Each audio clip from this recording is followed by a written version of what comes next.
Good afternoon. Thank you for joining me here. I've been welcome back to talk more trends, which is one of my favourite subjects. And we're talking about what's influencing what our readers and consumers will be buying into this year, for the rest of this year and into 2020. Now, when we talk about trends, I feel like it's a buzzword that we all use a lot, and my job is to make it not daunting or kind of overwhelming of what is a trend. And it always makes me think of the scene in The Devil Wears Prada. I'm sure we've all seen it, where Andy thinks she's not influenced by trends. It is what it is. And Miranda explains that this, belt from high-end designers is what influences everything further down the line. And I think that's key to remember.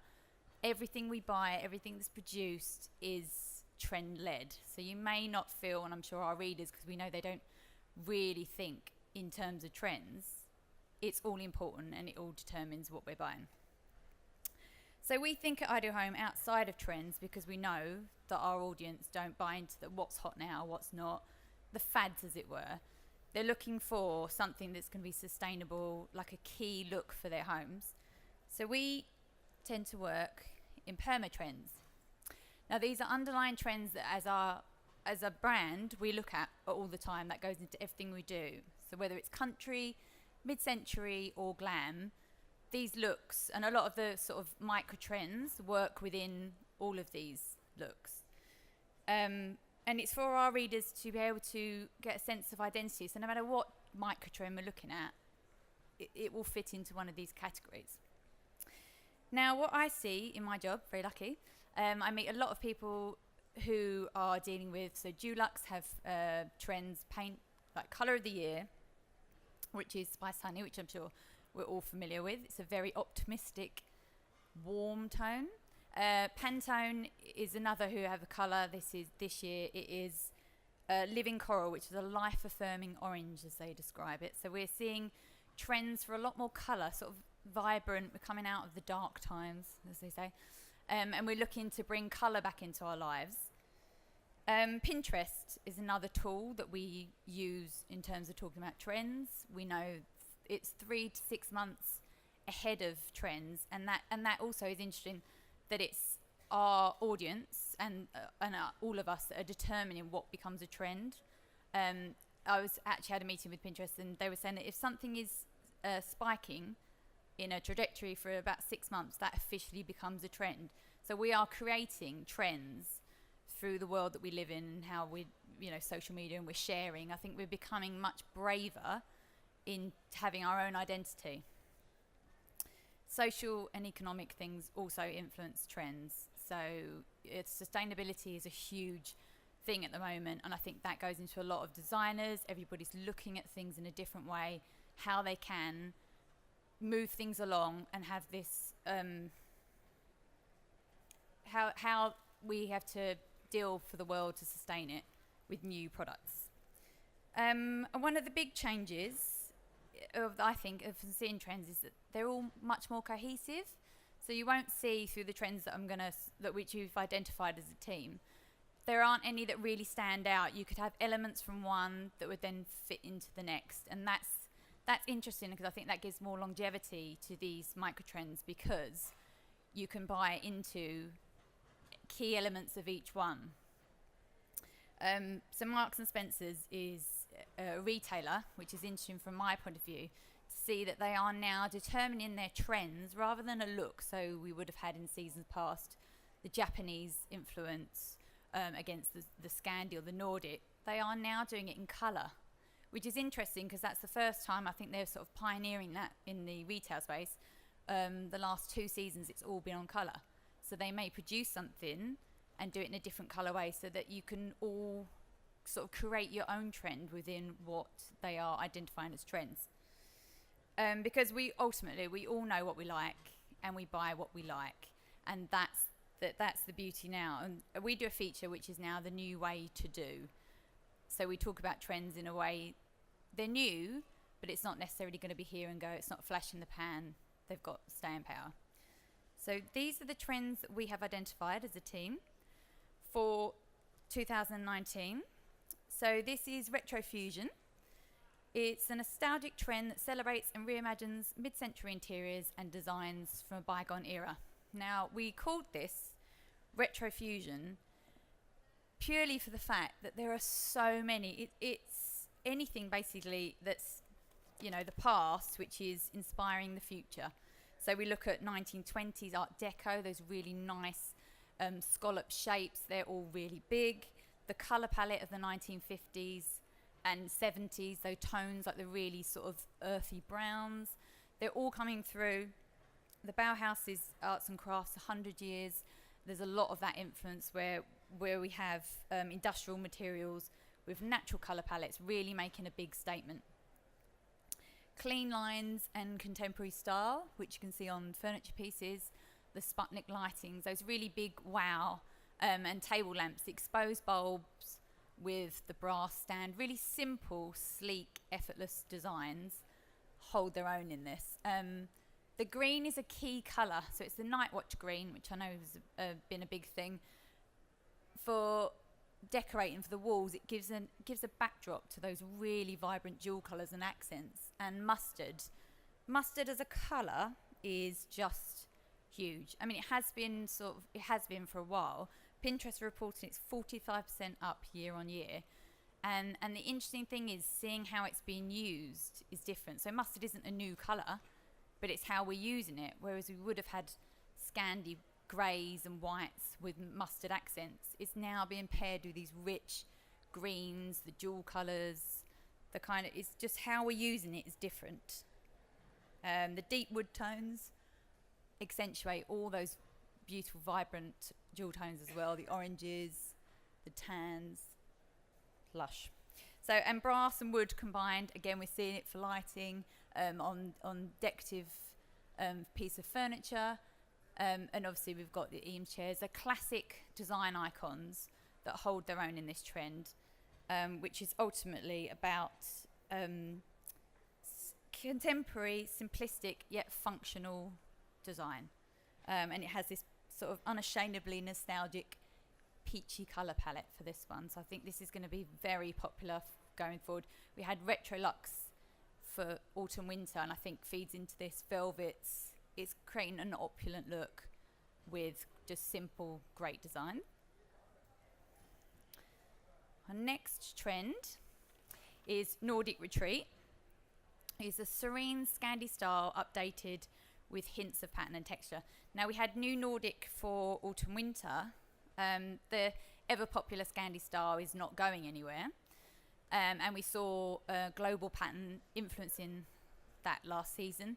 They're still there, but I think the difference between this season and how it's evolving is it is pattern, but it's much more texture as well. I think it has evolved into a really calming, a blank canvas, as it were, to just retreat. It's all about being calm, quiet. It's like, and we're seeing textures, so it's like this little cloudy softness. We've got sheepskins, we've got walls, we've got feathers, we've got natural materials that are really layered up in this look to create just a lovely place to escape from, the outside world. Again, the colour palette is greys. A grey is slightly, I don't want to be bold enough to say that it might have had its day, but I think the neutrals now are much more the whites. I know Farrow & Ball have done new paint colours, which is the first time they've done in 9 years, and there are key neutrals in there that aren't whites. So we're looking at more the return to beige, if I'm bold enough to say that. But yeah, key materials here are your walls, your rough linens. This is sort of an unfinished look, a simplistic style. And bleached woods are still key within this look, but it's about texture. It's about your ceramics that have sort of a tactile nature. Everything has an interest without being overpowering. There's no big, bold patterns. But following on from the sustainability, I think, comes into this a lot, where we are looking for new materials. We are, and young designers, which I see it shows, are looking for interesting ways for sustainable design going forward. Corks, lots of woods, sustainable woods, and all these things add just enough colour and texture to update the look, but it's very clever, and we're having to be clever about how we design things for the future.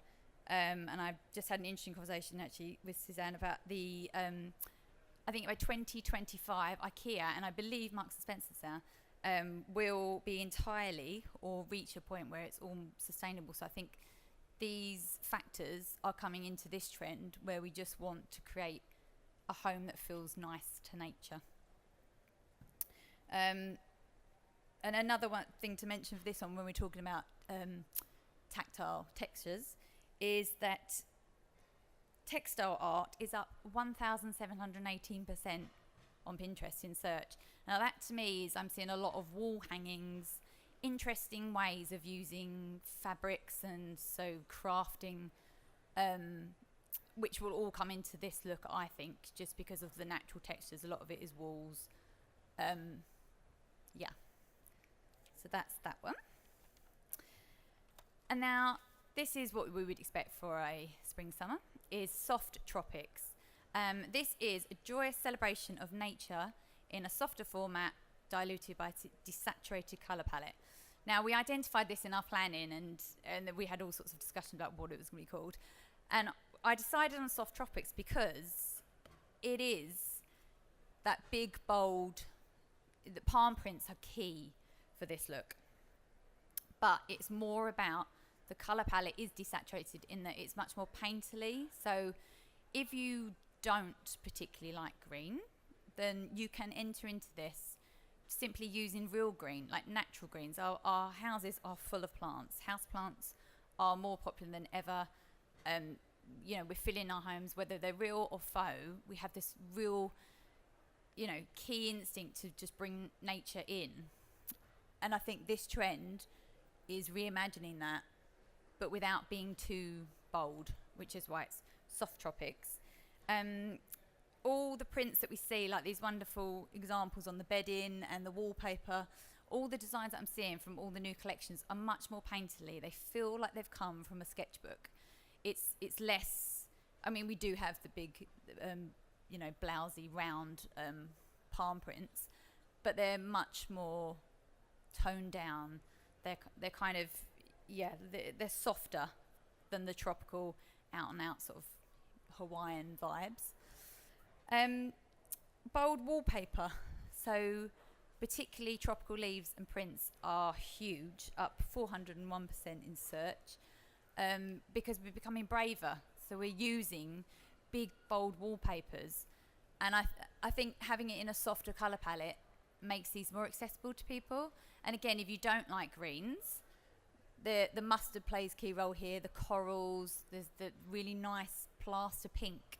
They're all tones that work really well with this look, which we wouldn't have necessarily seen back seasons ago when it was tropical. It's all very hot pinks and, you know, bright greens. So this feels much softer, a move on, a way to bring colour into your home without it feeling too overpowering. We want our homes to echo nature, and I think this is a fun way of bringing colour in. Yeah, and again, filling our homes with plants, terrariums, macrame hangings with plants in. It's not new, but it's definitely not going anywhere. It's only getting bigger, and I think the palm print thing will continue to grow. So, for 2020 as well. And interestingly, here I picked out the blues. You can pick up the prints in blues. You've got lovely sort of peachy pinks, mustards. This trend will work with any colour palette, and as I said, Marks and Spencer's now doing per colour. You can buy into this trend without it being all green. Our next trend is global essence. This is welcoming an authentic handcrafted feel into our homes with influences from all over the globe. We had this for autumn winter, and it was huge, and it is just continuing to get even bigger. I can see this continuing definitely into next year, where we are appreciating authentic handcrafted. We're celebrating the artisan in this, like woven baskets, fringing, everything feels handmade, And I think going back to the whole sustainability, we want our products to have a story. So I think any layer of interest is key for this. Hand-dyed textiles, block print, macrame, or they're all huge, like skilled artisan traits that we will see in this trend. They're all over that. Retailers are providing cushions. We've got rugs. We've got wall hangings. It's all there. Rugs. We've got ecats. We've got Berbers, Persian rugs. Anything with a kind of a global print on it is key for this look. Now, interestingly, the colour palette is all natural pigments. Pigments that look freshly painted on all the crockery. It's interesting because terracotta is going to be a massive colour for this year, and I think that would make some people nervous. But John Lewis are really backing it, and you can see it here. This shot, it just works so beautifully with the burnt oranges, that really earthy tones. It's just like a warming. This sort of transports your house to sort of somewhere hotter, like a nice climate that we all want, don't we? And the thing that's nice about it is reconnecting to the earth as we look to strip things back to basics. And again, it comes, as we were talking about in the Nordic, the handmade element. It's like when you were little and you made, well, I did, terrible vases for your parents, and they had to have them in their house because you made it, and that's what they treasured and they loved. And I think that's really key for this, is that no two things are the same. So in pottery, all the strokes are different, or nothing's the same. And I think that's what's so nice about this, is the handmade imperfections that are celebrated, and they're beautiful. And I think particularly for this trend, they do cross over from obviously New Nordic, but I think that's what we're celebrating here. And we've got wicker baskets, clay pottery. It's all there, and it's literally like you've just bought it straight from your holidays, your travels, and it's come from little makers in a back street that you found somewhere you're on holiday. It's that really nice feeling, but obviously if we can get that from the things we're buying here, saves you travelling. And then our last trend is refined glamour. Now this is, as I said, identified for our Perma trend. It is key. We know that our audience love the glam look. And this opulent trend, as we say here, dresses our homes with an understated elegance. It's a key look. The update that we're seeing, it's less sheen, I say, less shiny. It's more sophisticated. And we're seeing velvets as a key material for this look, and cut velvets particularly, just adding another layer of interest to something that's already quite opulent. But this is about dressing our homes with just decadence, really. It's an elegant look. Dusky pink is key for this. The new Farrenball Sulkin Room pink we've got there. It's that really nice, but again, it's earthy rather than too pink. And greys are teamed well with this, but we think pink is starting to get the edge and become the new grey. But yes, but dusky pinks. Pewter and brass, the metallics are key. We're seeing a lot of exposed metal framework on furniture pieces, the mix with marbles, which we've been seeing for a while from last season, and they're continuing. We've got smoked glass as well is another key element mixed with the metallics, and we're seeing all kinds of metallics. We've got pewter, we've got brass, but they're all kind of pared back. Nothing's too high shine. And actually, interesting, we were saying the liquid silver almost we can see on the lighting. It's got that real. It's just got a very opulent feel about it, but it's not too shiny. Is the only word I can think of. But yeah, it's core materials that just have a glam edge to them. And within this, we have micro trends. Fringing is huge. So we highlight them as micro trends when we see that within a look, there's going to be something that's really big. We've just written about a collection that has fringing on lighting, lampshades, wall hangings, mirrors have fringes. Like there's no end to anything that can have a fringe, and I think that's going to be just going to gain sort of popularity as we go through to next season as well. So fringing is a huge micro trend for this, as is iridescence, and I think that's important. It's the subtle shimmer that's is not quite out there shiny, and it adds a little opulent, but again that's like a natural, like a pearlescence is what gives this look its sort of sophisticated edge, for want of a better word. But mixing these all together, it's a really nice soft colour palette, and it's just that little bit of glam. Like we had glam for autumn winter, where it was staying in, drinks trolleys, all these things that are still really key and really popular. I think they now fall into this look, but where it's less cocktail hour and it's more just sort of everyday elegance that you can live with. It doesn't have to be too showy. But we know, as I said, this is a perma trend, so our audience love this. But I think it's a very easy, livable style for everyone to adopt. I think my house probably looks most like this, to be honest. But yeah, and the colour palette, as I said, it is all pinks, it's all grey elements. We're seeing mauves, we're seeing anything tonally that works together, and with the pewter and the silvers, they play a key part as well in determining the colour.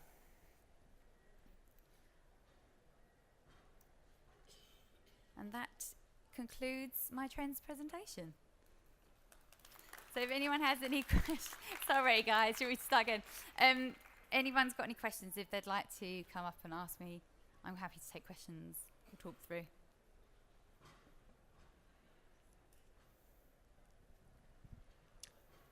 Thank you very much, Tamara. Big round of applause again.